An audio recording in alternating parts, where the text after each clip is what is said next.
Hey good people, and welcome back to the channel. I know some of you out there are wondering why haven't I posted any new reviews for Ready to Love Potomac since episode 2, and I know others of you out there are wondering what are my thoughts on the season thus far. Well, for this video, I plan to explain everything, and I would also like to give my updated predictions for which couples will make it to the finale, as well as which cast members are locks for getting voted off. So without any further delay, let's jump right in.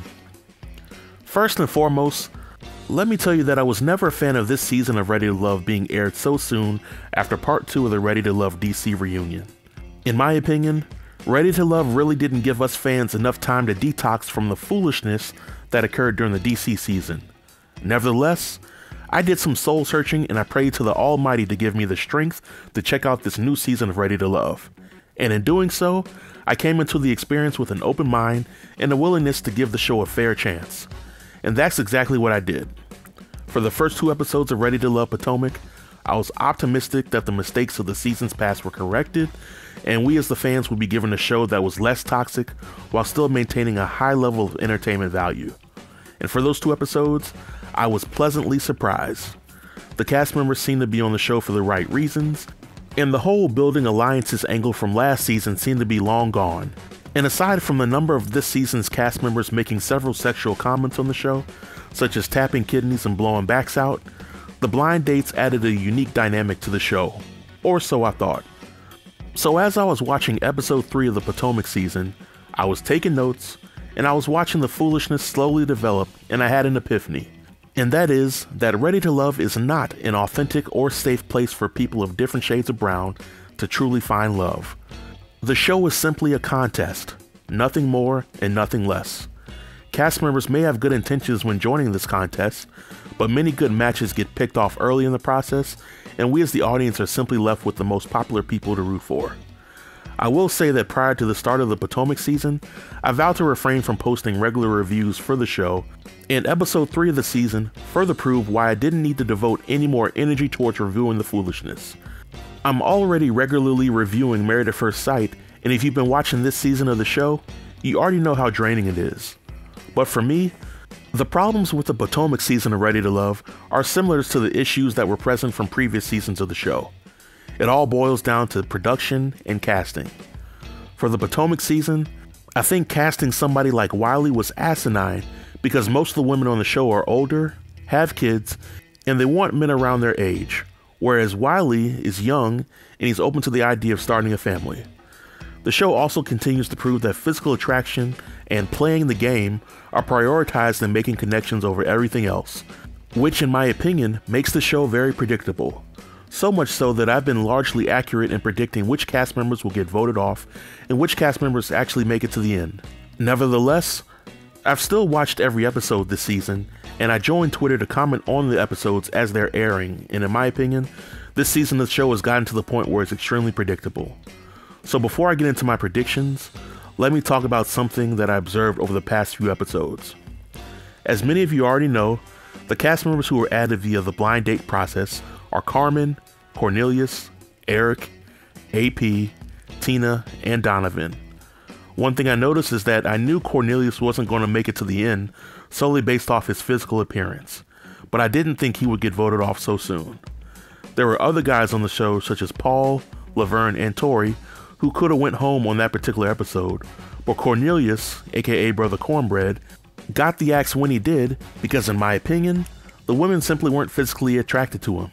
And as I think about the impact that the blind dates had on this season of Ready to Love, it has me wondering if the Potomac season was released with the same cast members, but all the cast members met at the same time instead of the blind date process, how much would things actually change? Well, to be honest, if this season were just like the other seasons of Ready to Love, then I think Fernando and Keena would have got sent home first, simply because they're competing with people who may be considered more physically attractive than them. Which in my opinion isn't fair, but it is what it is. But after their elimination, this is where things get interesting. I think AP and Paul would have been the next cast members to get the boot, because they wouldn't have had enough time to make the necessary adjustments to stay on the show. Cornelius and Precious would have been the next cast members to go, and we as the audience will be where we currently are with the show's progression. As for the remainder of the eliminations, I think Laverne, Wiley, Tori, as well as Carmen, Ace, and Tiffany would got the axe, which would have left Demetrius and Sabrina as a couple, Clifton and Joy as a couple, Eric and Dakia as a couple, and Donovan and Tina as a couple for the finale. But that's all speculation. So here are my predictions for who will make it to the finale and who will get eliminated. Demetrius and Sabrina will make it to the finale. I think at this point it's simply a process of elimination, and Sabrina will continue to make Tori think that he has a chance until Tori is eliminated. When that time comes, Sabrina will publicly be all in on Demetrius. When it comes to whether or not Demetrius and Sabrina would actually stay together after the show, I don't think that they will. At the very beginning of the season, Sabrina showed us a laundry list of things that her ideal man has to be for her to be happy. And from Demetrius' limited time on the show, it's kind of hard to tell if Demetrius meets all of her criteria, but time will eventually tell. The next couple is Clifton and Joy. I don't see any scenario in which Clifton and Joy don't make it to the finale and choose each other. It appears as if that they are both playing the game in a manner that assures them the easiest path towards the finale, and I'm sure most of the fans saw this coming a mile away. Will Clifton and Joy make it past decision day? I think that they will definitely continue dating, and they might even engage in a little good loving, but I don't see the two of them seriously being in a relationship with the goal of marriage. Call it a hunch, intuition, or instinct, but I don't think either of them are really ready to settle down. The next couple is Eric and Dakia. I think from what I've seen on the show thus far, Eric and Dakia have a good chance of making it to the finale. Eric has made it publicly known that he likes Dakia and he wants her. Dakia has also made it known that she likes Eric, so the match only makes sense. I don't see the other guys outside of Clifton really checking on Dakia, and I don't think Carmen will put in enough work needed to get Eric's attention. Now, do these two actually stay together well after the show's over? I'm not quite sure. I think their connection is way too fast for my comfort, and I don't know enough about Eric to truly know if he's really ready to settle down. But if they choose each other on decision day, it will be nice to see what happens by the time the reunion episode airs. And lastly, there's Paul, and I'm kind of torn whether he'll choose Tina or Precious. And this one is kind of tricky, because at the very beginning of the season, I predicted that Paul will make it at the end.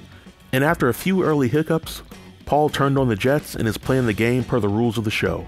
Because of that, I think Paul will either cross the finish line with Tina or Precious. I think Tina will be Paul's first choice due to her youth, beauty, and her mannerisms. But if for some reason Tina and Paul fizzle out, then Paul will choose Precious for the finale, but I don't think that they'll stay together long after the show wraps up. But unfortunately, my predictions for cast members that will get eliminated by the end of the season are Laverne, Ace, Donovan, Tori, and Carmen. When the women are back in power and ready to eliminate, I think Laverne will be the first to go. He rubs some of the women the wrong way, and the scene where he has a falling out with one of the women on the show has yet to air. I'm sure that particular episode will be the one where he's voted off.